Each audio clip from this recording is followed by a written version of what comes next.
Gua sudah menghabiskan waktu berbulan-bulan mempelajari topik yang sedang ramai diperbincangkan, yaitu AI agent. Gue ngikutin kursus, baca documentation, dan menonton puluhan video YouTube. Bahkan gue sudah membuat AI agent dan menjual AI agent itu sendiri. Kenalin, gue Arif. Dalam video ini, gue akan membagikan rangkuman yang komprehensif namun mudah dipahami. Dan di akhir video, ada quiz interaktif untuk menguji pemahaman kalian. Sebelum kita mulai, yuk kita lihat apa saja yang akan kita bahas dalam video ini. Apa itu AI agent, pengenalan arsitektur AI agent, cara praktis membuat AI agent workflow tanpa perlu coding, peluang bisnis AI agent di Indonesia, dan tips memulainya. Apa itu AI agent? Bagi yang masih bingung dengan istilah AI agent, jangan khawatir. Bahkan gue juga awalnya itu bingung.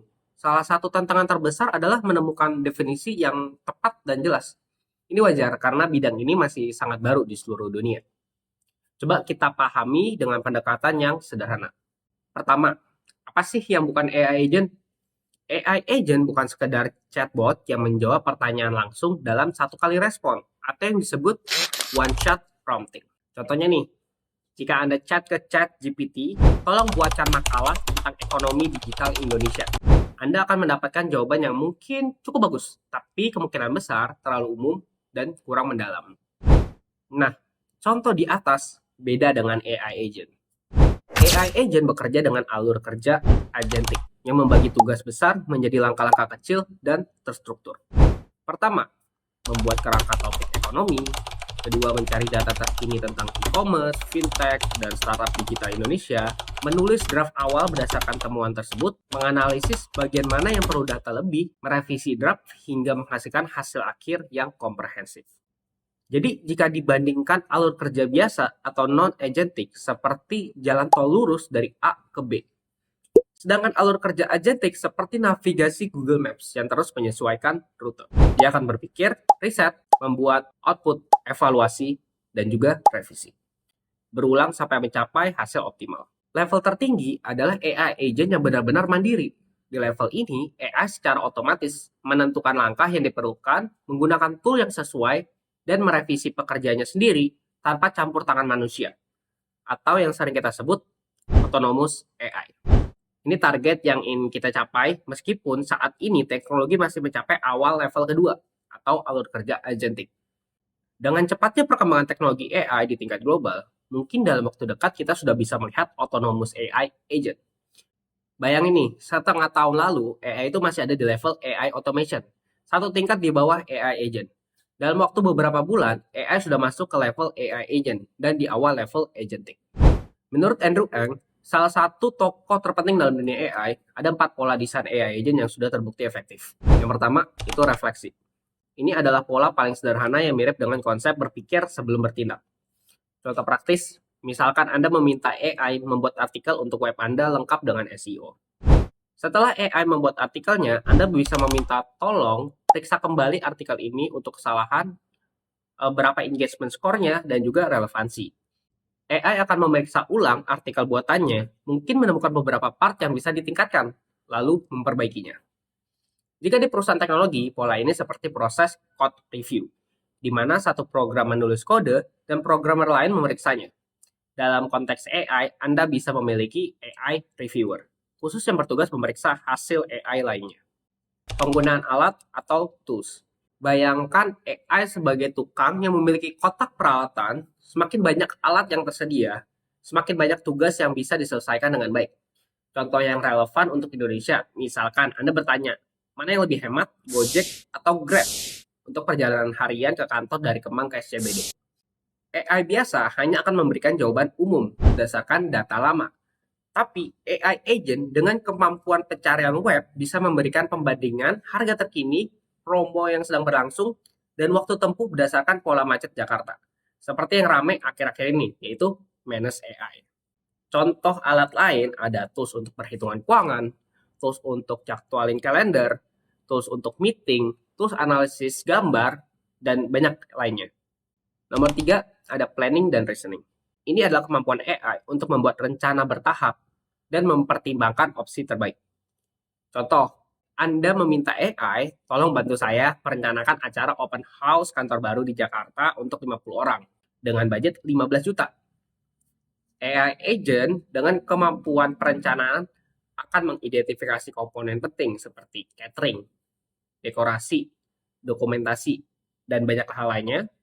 Dua, membuat estimasi budget, menentukan timeline persiapan, menyarankan vendor yang sesuai budget, membuat checklist pengecekan final sebelum acara. Setiap langkah akan dipecah menjadi sub-langkah yang lebih detail, mirip seperti project manager profesional. Arsitektur AI agent itu ada dua. Yang pertama ada single agent dan multi agent. Single agent, bayangkan nih, proses pembuatan konten digital untuk startup Indonesia. Kalian akan memiliki agen riset, agen penulis, agen editor, agen SEO, dan juga agen visual.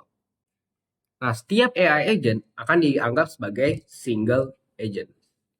AI agent ini seperti spesialis dalam satu bidang. Pekerjaannya hanya satu task.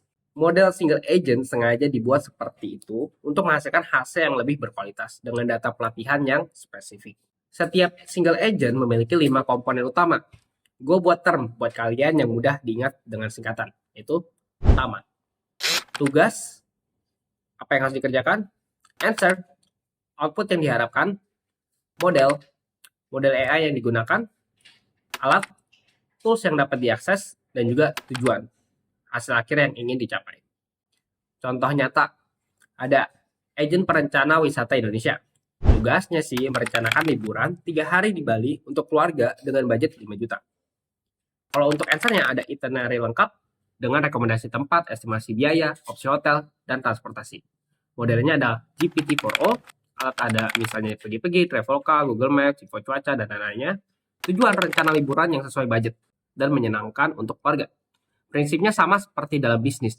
Tim dengan keahlian khusus lebih efektif daripada satu orang yang mengerjakan semuanya. Multi-agent pada dasarnya seperti sebuah tim yang berisi beberapa orang spesialis. Semuanya akan disatukan dan di-manage melalui multi-agent system. Tujuannya untuk mengerjakan sebuah pekerjaan yang lebih kompleks. Ada dua arsitektur nih untuk multi-agent. Yang pertama ada manager agent system. Yang kedua ada decentralized agent system. Nah, manager agent system ini adalah satu agen pusat yang bertindak sebagai pengendali yang mengkoordinasikan beberapa single agent. Sistem ini mempertahankan konteks yang terpusat dan kontrol eksekusi oleh satu agent utama. Contohnya kayak satu tim, ada manajer, ada anak buahnya. Nah, decentralized agent system adalah beberapa agent yang kerjaannya setara dan dapat menyerahkan kontrol secara langsung kepada agen lain. Melalui mekanisme serah terima, ini bisa membuat setiap agen mengambil alih eksekusi alur kerja dan berinteraksi dengan pengguna berdasarkan spesialis masing-masing. Kalian bisa nih gabungin dua sistem ini dan bisa disebut AI workflow. Tapi ini misalnya semakin besar sebuah sistem akan semakin tinggi kompleksitas dan maintenance-nya. Jika terjadi sebuah error, maka akan sangat sulit untuk memperbaikinya dikarenakan satu komponen bisa saja berpengaruh ke AI agent lain. Guys. Sekarang nih, bagian yang paling ditunggu-tunggu. Gimana sih cara buat AI agent sendiri tanpa harus jago coding? Jawabannya ada di platform bernama Mac.com dan N8N. Platform apps seperti Mac.com dan N8N memungkinkan pembuatan AI agent secara visual dan bisa tanpa pengetahuan coding. Tapi nih, tentunya kalian akan tetap ada advantage jika mengerti coding.